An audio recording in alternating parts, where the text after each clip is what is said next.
श्री गुरुवे नमः। ओम श्री गुरुवे नमः। ओम श्री गुरुवे नमः। बाबा जी कहो चैनल पर आप सभी मित्रों का आज की चर्चा में मैं स्वागत करता हूं। आदरणीय मित्रों, वर्ष 2026 25 जनवरी का दिन बहुत ही महत्वपूर्ण और शुभ होने वाला है। हम अभी माघ माह में श्वास ले रहे हैं। पूरे वर्ष में माघ माह सबसे पवित्र माह माना जाता है। 14 जनवरी को भगवान भास्कर उत्तरायण हो जाते हैं और माघ माह की शुक्ल पक्ष की सप्तमी भगवान भास्कर उत्तरायण होकर अपनी गति में आ जाते हैं, सक्रिय हो जाते हैं। आदरणीय मित्रों, यह जो 25 जनवरी 2026 में माघ माह की सप्तमी पड़ रही है, यह आध्यात्मिक दृष्टि से भी, स्वर विज्ञान की दृष्टि से भी और हमारी जो पौराणिक मान्यताएं हैं, जो हमारी परंपरा चली आ रही है सदियों से सनातनियों की, उस दृष्टि से भी बहुत ही महत्वपूर्ण तिथि है। यूं तो पूरा माघ माह ही अमृत के समान है, परंतु माघ माह की यह सप्तमी तिथि और भी ज़्यादा महत्वपूर्ण है। आदरणीय मित्रों, माघ माह की सप्तमी भगवान भास्कर की जयंती के रूप में भी मनाई जाती है। मान्यता है कि भगवान भास्कर 7 घोड़ों से सुसज्जित रथ में सवार होकर पृथ्वी पर अवतरित होते हैं। इसका मतलब यह भी हुआ कि भगवान भास्कर इस पृथ्वी को अपनी प्राण ऊर्जा से ओतप्रोत कर देते हैं, जिसके कारण इस पृथ्वी पर जीवन पनपता है। एक दृष्टि से हम यह भी कह सकते हैं कि यह जो माघ माह की सप्तमी है, यह इस पृथ्वी पर किसी भी जीवधारी की जन्म सप्तमी भी है। क्योंकि जब भगवान भास्कर पृथ्वी पर 7 घोड़ों से सुसज्जित रथ पे सवार होकर उसके बाद ही इस पृथ्वी पर किसी भी जीव जंतु वनस्पति की जीव हैं, प्राणी हैं, जिनमें प्राण का संचलन हो रहा है, चाहे वह वनस्पति है, चाहे वह कोई भी कीट पतंग जीव जंतु पशु पक्षी मनुष्य इत्यादि कोई भी जीव है, कोई भी प्राणी है।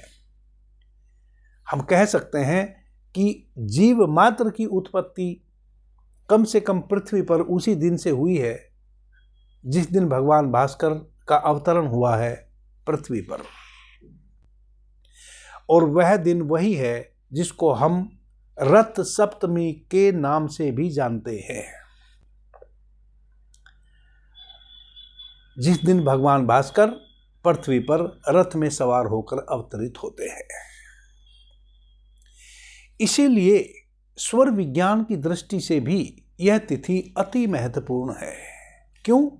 क्योंकि स्वर यानी कि श्वासे यानी कि हमारे 3 मूल्यवान स्वर इड़ा, पिंगला और सुषुम्ना, जिन नाड़ियों के माध्यम से हम श्वास को भीतर लेते हैं, जिसमें 2 नाड़ी अति महत्वपूर्ण हैं, इड़ा और पिंगला। पिंगला यानी कि सूर्य स्वर यानी कि दाहिना नासिका का छिद्र, इड़ा यानी कि बायां नासिका का छिद्र, जिसको हम चंद्र स्वर कहते हैं, चंद्र नाड़ी भी कहते हैं। बिना भगवान भास्कर के अवतरण के हमारे सूर्य स्वर में प्राण ऊर्जा का उदय नहीं हो सकता। भगवान भास्कर का पृथ्वी पर अवतरण होता है, तभी हमारे सूर्य स्वर में प्राण का संचरण होता है। आदरणीय मित्रों, इस कारण से भगवान शिव ने शिव सौरोदय विज्ञान में रथ सप्तमी यानी कि माघ माह की सप्तमी का स्वर विज्ञान की दृष्टि से पुण्य कहा है। और ऐसा विज्ञान भगवान शिव ने माता पार्वती को बताया है कि यदि हम उस विज्ञान को समझ लें और रथ सप्तमी यानी कि माघ माह की शुक्ल पक्ष की सप्तमी के दिन सुबह जब भगवान भास्कर का पुनः आगमन होता है, उस समय हमारा जोन सा भी स्वर बह रहा होता है, उस स्वर के बहने के अनुसार और स्वर में तत्व के बहने के अनुसार प्रत्येक स्वर विज्ञान का साधक अपने आने वाले पूरे वर्ष के अच्छे बुरे, शुभ अशुभ का पता कर सकता है। यदि अशुभ के संकेत मिल रहे हैं तो स्वर विज्ञान का साधक अपने पूरे वर्ष को शुभ में परिवर्तित कर सकता है। ऐसा यह पुण्यवान तिथि है और भगवान शिव ने विस्तार से इस तिथि में हम अपने पूरे वर्ष का अच्छे बुरे का पता आज कर लें, उसका पूरा विज्ञान बताया है। आदरणीय मित्रों, 24 जनवरी रात 11:39 से 25 जनवरी रात 11:10 तक सप्तमी तिथि का प्रादुर्भाव रहेगा। आदरणीय मित्रों, यह कोई साधारण तिथि नहीं है। यह वह तिथि है जिसमें भगवान भास्कर का पृथ्वी पर जन्म होता है या अवतरण होता है और भगवान भास्कर आज सप्तमी तिथि के दिन से ही उत्तरायण में गतिशील हो जाते हैं और आज की इस तिथि के दिन से ही पृथ्वी पर सकारात्मक ऊर्जा का प्रवाह होना शुरू हो जाता है। और आप देखते होंगे कि अभी माघ माह की सप्तमी से लेकर प्रत्येक वर्ष यदि आपने ध्यान दिया हो, यदि आप स्वर विज्ञान के साधक नहीं हैं तब भी, और आने वाली अक्षय तृतीया तक प्रत्येक जीव में आप एक नव ऊर्जा का संचार महसूस करते होंगे प्रत्येक वर्ष, चाहे वह पेड़ पौधे हों, चाहे वह मनुष्य हो या और कोई भी जीव हो या पूरी प्रकृति। छोटे छोटे घास के तिनके पर भी फूल आते हैं, मोर आता है और फल आने शुरू हो जाते हैं। यह इतना महत्वपूर्ण काल शुरू हो जाता है सप्तमी के दिन से। इतनी पॉजिटिव ऊर्जा भगवान भास्कर के द्वारा पृथ्वी को डोनेट होनी शुरू हो जाती है। यह कोई साधारण तिथि नहीं है। आदरणीय मित्रों, सप्ताह में 7 दिन होते हैं और भगवान भास्कर की सप्तरंगी किरणें होती हैं। मनुष्य के शरीर में 7 चक्र होते हैं और मनुष्य के शरीर में 7 प्रकार की धातुएं होती हैं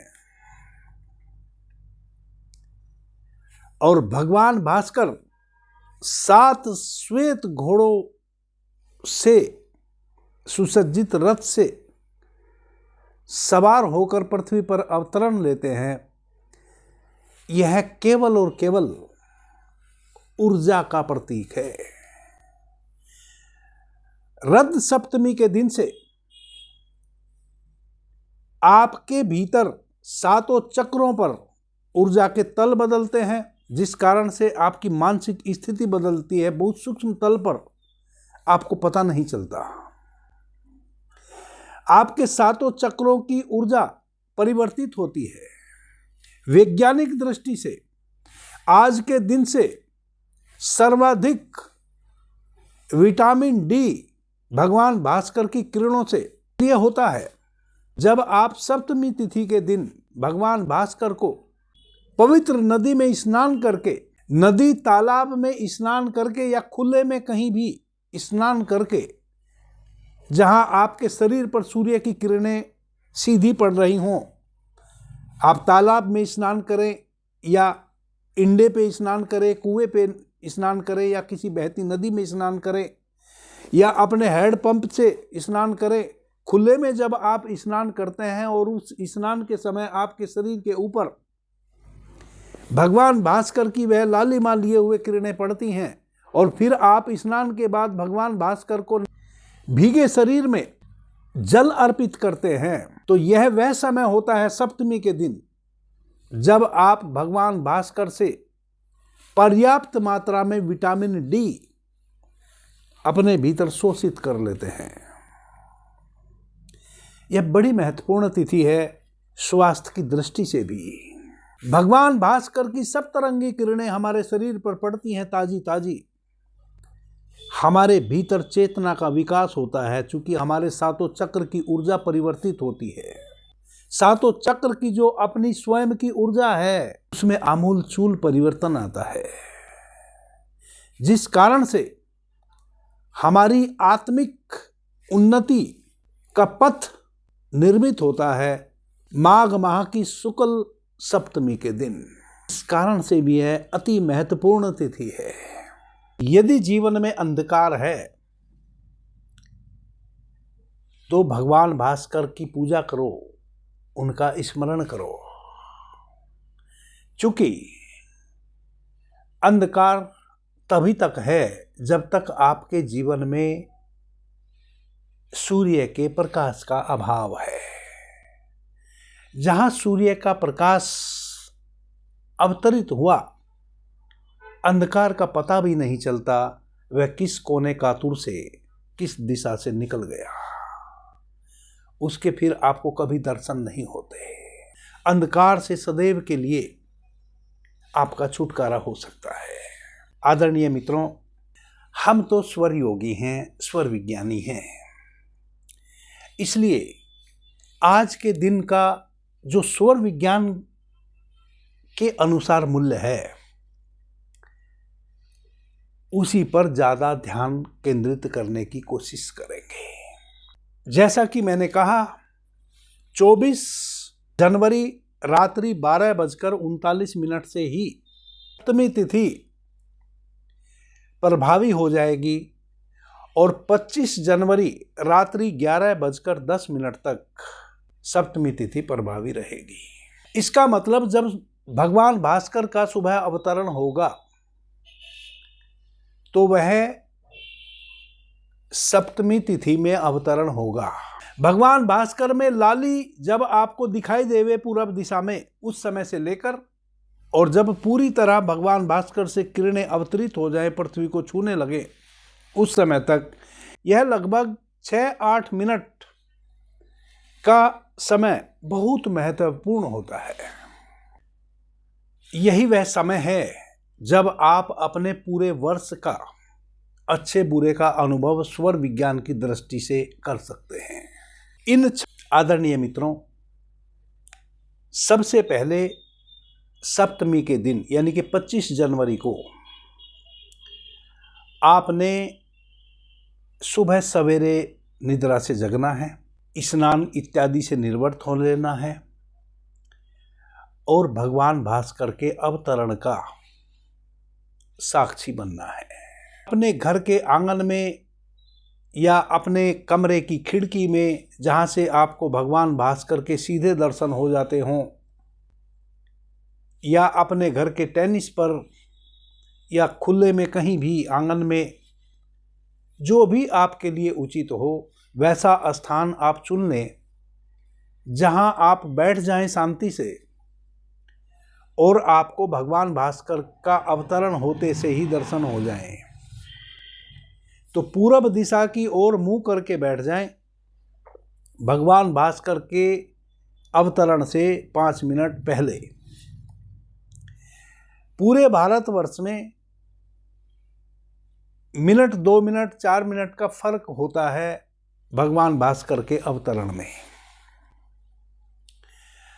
आपके यहां सूर्योदय कितने बजकर कितने मिनट और सेकंड में होना है, उससे 5-10 मिनट पहले आप स्नान इत्यादि करके और शांति से पूरब दिशा की ओर मुंह करके बैठ जाएं। वैसे स्थान पर बैठे जहां से आप भगवान भास्कर के अवतरण का सीधा दर्शन कर सकते हो। उसी क्षण अपने कमरे की खिड़की खोल के बैठ जाएं, अपने घर की छत पर बैठ जाएं, अपने आंगन में बैठ जाएं, या कहीं भी वैसी जगह है जहां आपको सीधे सीधे भगवान भास्कर के दर्शन हो सकते हो। रीढ़ सीधी कर लें और शांति से बैठ जाएं। जैसे ही पूरब दिशा में आपको लालिमा नजर आवे, उस समय से लेकर और जब भगवान भास्कर का पूर्ण अवतरण हो जाए, यानी कि सतरंगी किरणें भगवान भास्कर के उस रक्त वर्ण के गोले से बाहर निकलने लगे और वह रक्त वर्ण का जो गोला है वह स्वर्ण कलर का हो जाए, उस समय तक यह 4-6 मिनट का समय बड़ा ही महत्वपूर्ण है। आप अपने स्वर को देखें। यदि आपका चंद्र स्वर बह रहा है, हो सकता है जब भगवान भास्कर का अवतरण हो लालिमा लिए हुए, उसी समय आपका चंद्र स्वर बहने लगे, या 5-7 मिनट बाद तक जब भगवान भास्कर पूर्ण रूप से पूरी शक्ति के साथ पृथ्वी को छू लेती हैं उनकी किरणें, तब तक किसी भी क्षण यदि आपका चंद्र स्वर बहने लग जाता है और फिर चंद्र स्वर में पृथ्वी तत्व या जल तत्व सक्रिय हो जाता है, तो यह पूरा वर्ष आपके लिए अद्वितीय घटनाओं से भरा हुआ बीतने वाला है। भगवान शिव सर्वोदय विज्ञान में कहते हैं कि यदि माघ माह के शुक्ल पक्ष की सप्तमी को सुबह सूर्योदय के समय आपका चंद्र स्वर बह रहा है और चंद्र स्वर में जल तत्व या पृथ्वी तत्व बह रहा है, तो पूरा वर्ष आपका खुशियों से बीतने वाला है। आपके जीवन में सौभाग्य ही सौभाग्य घटेगा। दुर्भिक्ष कहीं दूर दूर तक भी आपको छू नहीं पाएगा, आपके निकट तक नहीं आ पाएगा। आपको देश में, राज्य में और विदेश में यदि आपको अपने देश में, अपने राज्य में, और यदि आप विदेश यात्रा करते हैं तो विदेश में भी शुभ फल की प्राप्ति होगी। जैसा आपका विचार है, जैसी आपकी इच्छा है, जैसा आप अपेक्षा रखते हैं किसी भी कार्य में लाभ की, उस अनुरूप ही आपको लाभ मिलेगा। चाहे आप अपने देश में या अपने राज्य में कुछ कर रहे हैं या आप विदेश में जाकर कुछ करना चाहते हैं, सभी प्रकार से शांति का आपके जीवन में आविर्भाव होगा। यानी कि ना कोई पूरे वर्ष आपको या आपसे जुड़े हुए आपके परिवारजनों को, जिनको कुछ भी यदि गलत जिनके साथ हो जाता है, आप भी प्रभावित होते हों, कोई ना व्याधि आने वाली है, ना आधी आने वाली है, ना किसी भी प्रकार का कोई दुर्भिक्ष आने वाला है। केवल और केवल सब कुछ पॉजिटिव होता चला जाएगा आपके परिवार के लोगों के साथ और आपके साथ। परिवार के लोगों से मतलब है जो आपके इतने निकट रहने वाले लोग हैं, जिनको यदि कुछ हो जाए अच्छा या बुरा, उससे आप भी प्रभावित होते हों, उन सभी के जीवन में, और आप उस परिवार के उन लोगों के ऊपर गार्जियन हैं, तो चारों तरफ से आपको शांति के ही गीत सुनने को मिलेंगे। यानी कि आपके जीवन में किसी भी प्रकार की उथल पुथल अशांति पूरे वर्ष होने वाली नहीं है। न किसी व्याधि के रूप में, यदि आप किसान हैं तो आपको बहुत अच्छी फसल पूरे वर्ष, जो भी अपने खेत में आप उगाते हैं, अच्छी फसल काटेंगे।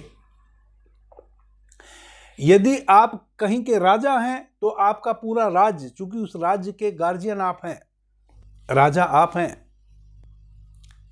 तो पूरे राज्य में आपका जो राजकीय क्षेत्र है वह आनंद से, खुशी से फलेगा फूलेगा, विकास होगा आपके राज्य का। यदि आप अपने परिवार के गार्जियन हैं तो आपके परिवार वाले फलेंगे फूलेंगे और विकसित होंगे। यदि आपके चंद्र स्वर में पृथ्वी तत्व, जल तत्व को छोड़कर आकाश तत्व, वायु तत्व या अग्नि तत्व बह रहा हो, तब यह पूरा का पूरा वर्ष 2026 आपके लिए अस्त व्यस्त बीतने वाला है। आने वाली 2027 की सप्तमी तक अशुभ बीतने वाला है। सब उथल पुथल आपके जीवन में रहने वाला है। कुछ भी आपकी अपेक्षा के अनुरूप होने वाला नहीं है। व्याधियों से भी घिरे रहेंगे, आदियों से भी घिरे रहेंगे, और जो भी आपके जीवन में जीविकोपार्जन के साधन हैं, आप नौकरी करते हैं, व्यवसाय करते हैं, दुकान करते हैं, खेती करते हैं, जो भी करते हैं, बस उसमें आप ले दे के, घसीट घसीट के, जिसको कहते हैं, अपने जीवन को व्यतीत करने वाले हैं। यदि माघ माह के शुक्ल पक्ष की सप्तमी के दिन सुबह सूर्योदय के समय चंद्र स्वर ना चल के आपका सूर्य स्वर बह रहा हो और उसमें जल तत्व या पृथ्वी तत्व बह रहा हो, तो जो चंद्र स्वर में पृथ्वी तत्व या जल तत्व में शुभ, केवल शुभ ही शुभ घटने वाला है पूरे वर्ष भर,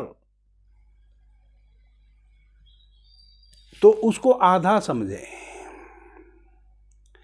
यानी कि सूर्य स्वर में यदि पृथ्वी तत्व या जल तत्व बह रहा है सुबह सूर्योदय के समय सप्तमी के दिन, तो समझे कि उपरोक्त लाभ आपको अल्प मात्रा में मिलने वाले हैं। बहुत अधिक आपके जीवन में पूरे वर्ष आपकी हानि होने वाली नहीं है, परंतु लाभ भी आपको अल्प मात्रा में होंगे सभी क्षेत्रों में। थोड़ा बीमारी भी आएगी, परंतु कुछ ही थोड़ा सा ट्रीटमेंट कराने पे स्वस्थ भी हो जाएंगे। थोड़े झगड़े भी बढ़ेंगे, थोड़ी ईर्ष्या भी बढ़ेगी, द्वेष भी बढ़ेंगे, थोड़े लोग आपसे नाराज भी होंगे। समाज में कभी कभी कुछ बुरा भी सुनने को मिलेगा, फिर पैरेलल थोड़ा अच्छा भी सुनने को मिलेगा, बैलेंस बना रहेगा। परंतु यदि सूर्य स्वर बह रहा हो, उसमें अग्नि तत्व, वायु तत्व या आकाश तत्व बह रहा हो, तब तो यह पूरा वर्ष बहुत ही दुर्भिक्ष के रूप में आपका बीतने वाला है।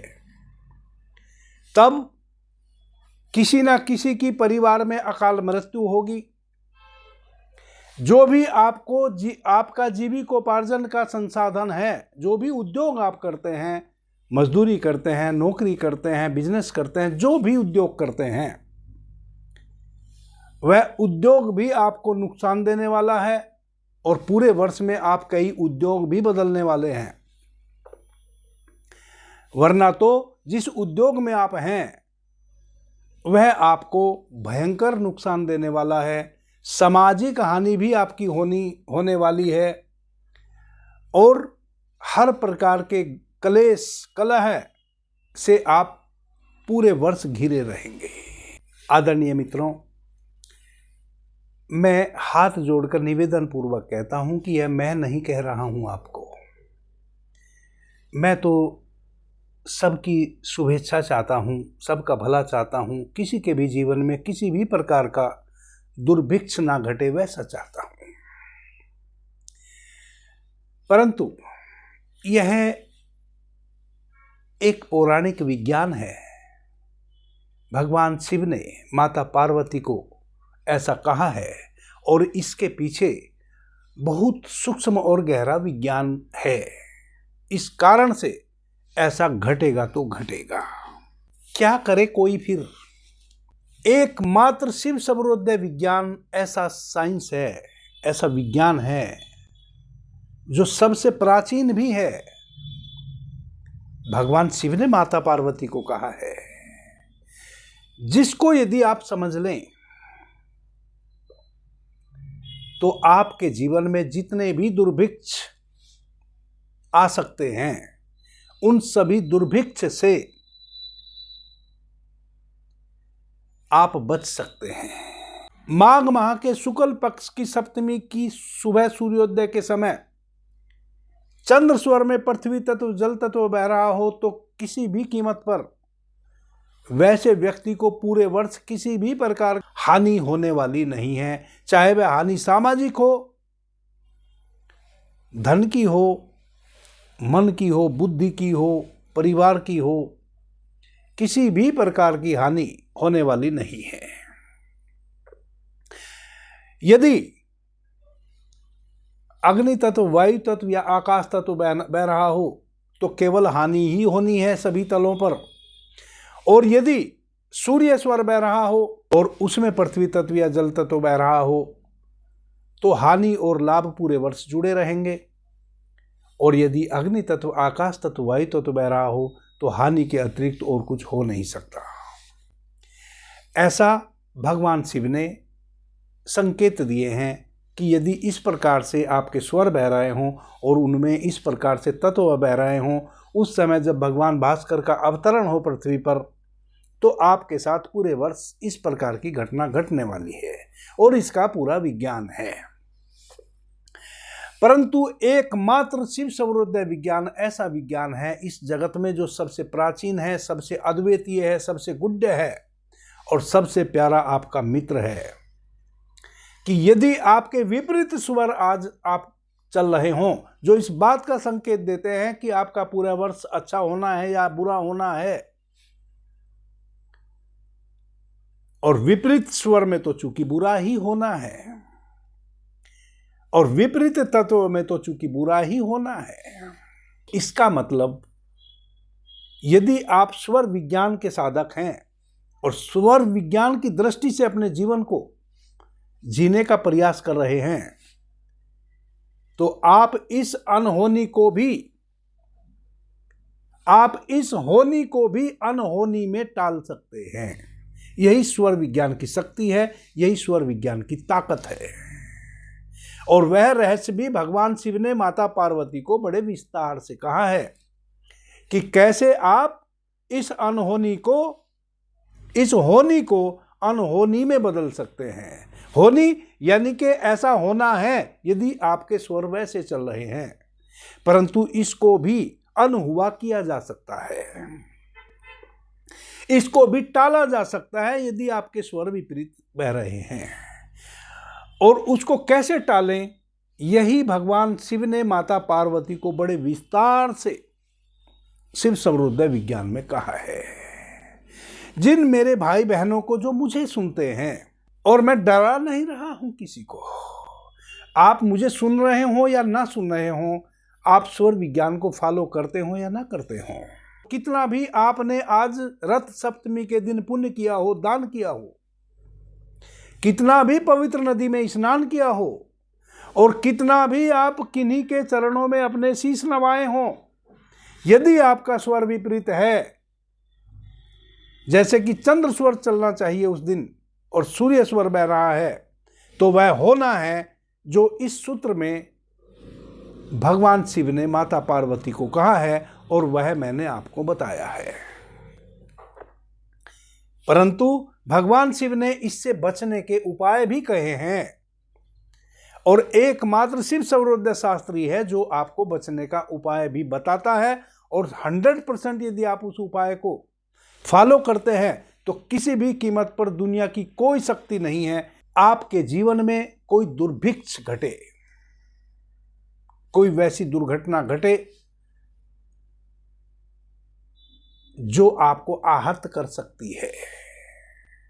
यदि आप स्वर विज्ञान के उन सूत्रों को धारण कर लेते हैं जो भगवान शिव ने आगे शिव सर्वोदय विज्ञान में कहे हैं। आदरणीय मित्रों, यह तो रथ सप्तमी के दिन आपको संकेत मिल गया प्रकृति की तरफ से कि आपका दुर्भिक्ष होने वाला है पूरे वर्ष। यह तो संकेत मिल गया आपको। यदि हमें पहले से ही पता चल जाए कि हमारे साथ कोई दुर्घटना होने वाली है तो हम बचाव भी कर सकते हैं अपना।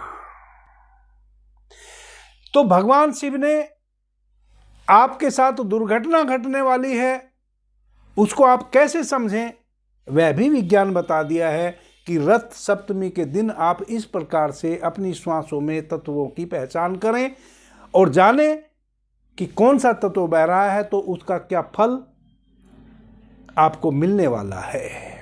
उल्टे तत्व आपके बह रहे हैं, यानी कि अनुकूल तत्व नहीं बह रहे हैं और अनुकूल स्वर उस समय नहीं बह रहा है, प्रतिकूल बह रहा है, उससे बचने का फिर उपाय भी है और वह उपाय मैं आपको बताऊंगा। तो जो बहन भाई मुझे फॉलो करते हैं, मुझे सुनते हैं, वह तो बिल्कुल घबराए नहीं। बस जिन जिन के भी रथ सप्तमी के दिन उल्टे स्वर चल रहे हों वह विस्तार से अपने स्वर की पहचान करें और यदि उल्टा स्वर बह रहा है तो केवल अपना नोट कर लें कि आज उनका उल्टा स्वर बहा है। चंद्र स्वर बहना था परंतु सूर्य स्वर बहा है। और भगवान भास्कर के उदय के समय फला तत्व बहा है, अग्नि तत्व बहा कि जल तत्व बहा कि आकाश तत्व बहा कि जल तत्व बहा कि पृथ्वी तत्व बहा। यदि विपरीत बहे तो वह मुझे मैसेज करें, फिर मैं उनको बताऊंगा कि कैसे वह पूरे वर्ष जो है संकेत मिला है, जो इंडिकेशन मिला है उनको, उनके साथ दुर्भिक्ष घटने वाला है, प्रकृति ने जो उनको एक इंडिकेशन दे दिया है, कैसे वह पूरे वर्ष उस दुर्भिक्ष से बच सकते हैं।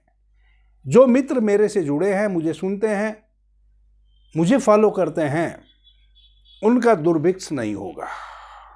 इसलिए नहीं कि वह मुझे सुनते हैं, इसलिए नहीं होगा कि मैं उनको रास्ता बताऊंगा।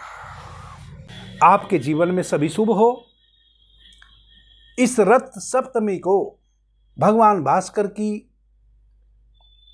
अनुकंपा आप पर हो, आपका सही स्वर बह रहा हो और सही स्वर में सही शुभ तत्व बह रहे हों जो पूरे वर्ष आपके लिए हर क्षेत्र में अनुकूल हो। वैसी मैं भगवान शिव से और भगवान भास्कर से प्रार्थना करता हूं। आपने मुझे ध्यान से प्रेम से सुना, उससे बहुत अनुग्रहित हूं। सभी मित्रों को मेरा प्रणाम, धन्यवाद। हर हर महादेव।